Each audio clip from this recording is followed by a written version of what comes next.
তাহলে তো Saudi আরবও football খেলার মাঝে অংশগ্রহণ করছে, তাহলে তো সৌদি আরবও কাফের হয়ে গেছে। যারা কালেমার পতাকা উড়াইতেছে তারা এত বড় আল্লাহ প্রেমিক, নবীজির আশেক, এটা তো আমরা এখন হয়তো বুঝতে পারছি না। কারণ আমরা তো আর কালেমার পতাকা উড়াইতে পারি না, আর কালেমা পতাকা তো আর বাংলাদেশের সবাই উড়াইতেছে না, কিছু লোকই উড়াইতেছে। তাহলে যারা উড়াইতেছে তারাই একমাত্র খাঁটি মোমেন বান্দা, আর যারা উড়াইতেছে না তারা মনে হয় কাফের হয়ে গেছে। কারণ এইভাবেই তো সমালোচনা হইতেছে, কিছুদিন যাবত দেখতেছি। আবার একটা কলর গানে একটা জায়গায় দেখলাম ফুটবল খেলা হারাম, যারা এই খেলা অংশগ্রহণ করে তারা কাফের। তাহলে তো সৌদি আরবও ফুটবল খেলার মাঝে অংশগ্রহণ করছে, তাহলে তো সৌদি আরবও কাফের হয়ে গেছে। কথাটা তো এটাই প্রমাণ। তারপরে বিশ্বের অনেক মুসলমান দেশ আছে ফুটবল খেলার মাঝে অংশগ্রহণ করলো, তারাও তো কাফের। মানে বাংলাদেশের মধ্যে কিছু তার সিরা বাপদুট্টার টাইপের কিছু লোক আছে, তারা সময়ে অসময়ে এরকম কিছু কথা বলে ভাইরাল হওয়ার জন্য। ইডি কি কুমু একটা কথা আছে, ছোটবেলা থেকে শুনছি যে কামারের দোকানে কোরআন পড়লে কোনো কাজ হয় না, আর কামারের দোকানে কোরআন কেউ পড়েও না। কই কালেমার পতাকা আর কই ইহুদি নাসারার পতাকা, এটার সাথে যারা কম্পেয়ার করে এটি হচ্ছে তার সিরা, এটি হচ্ছে মুরক্কের ঘরের মুরক্ক। মানে কই নিয়ে তুলনা করে। কালেমা হচ্ছে একটা সম্মানের প্রতীক আমাদের কাছে, কালেমার হচ্ছে আমাদের পরিচয়।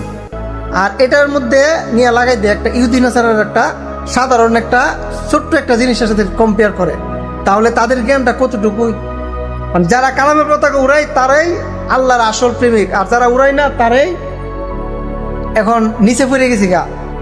যারা কলেরও গান গায় কেউ কেউ করে, এটির আমি কোনো সময় দেখতে পারি না। কারণ একমাত্র আল্লাহর পবিত্র গন্ধ আল কোরআন, এই কোরআনের আওয়াজ ছাড়া আর আমি কোনো কিছুই, আর আমি এটা বলবো না যে এটা ভালো, কোনোদিনও বলবো না যে এটা ভালো, এটা অনেক উত্তম। একমাত্র কোরআনের আওয়াজটি একদম মনটারে শীতল করে ফেলে, আর কোরআনের কথাটাই খুব ভাল লাগে শুনতে। যে কোনো স্টেজে কোরআন তেলাওয়াত হয় আমার কাছে খুব ভাল লাগে। আর এটার মধ্যে যদি ওই কলর অফ গান গায়, কলর অফ গান গাওয়ার একটা সিস্টেম দেখেন, তারা একটা মানুষকে মিন করে, হ্যাঁ, তাদের কাছ থেকে একটু বাহবা পাওয়ার জন্য তাদেরকে নিয়ে একটা কলর অফ গান বানাই লেব। এটা হচ্ছে একটা হিংসা, মানুষকে বড় বানানোর জন্য, আরেকজনকে হিংসা করে একজনকে ছোট বানানোর জন্য এগুলি তারা করে, সময়ে অসময়ে এগুলি সবসময় করে থাকে। কিন্তু কোরআন তেলাওয়াতকেই আমি সবচেয়ে বেশি প্রাধান্য দিই প্রত্যেকটা ভালো ভালো স্টেজে, ওয়াজ মাহফিলে।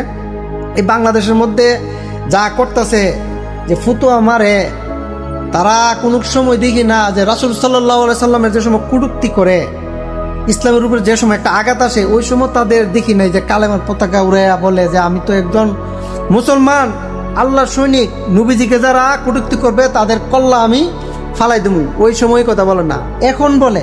একটা খেলা নিয়ে একটা দেশকে, একটা দেশ সাপোর্ট করা নিয়ে যেসব তোলপাল বাংলাদেশে করতেছে, তারাই মনের একমাত্র আল্লাহর সঠিক প্রেমিক, তারাও ইসলাম কোরআন হাদিসের সম্পর্কে ভালো জ্ঞান রাখে, জানে।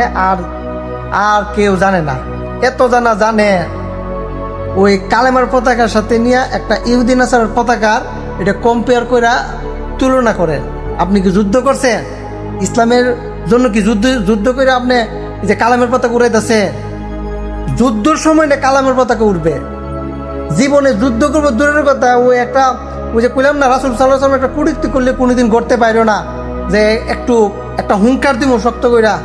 চিনি বাংলাদেশের বিশেষভাবে অনেক মানুষেরই, কারণ আস্তে আস্তে অনেক সবাইরই চিন্তা করতেছি, সমস্যা নাই।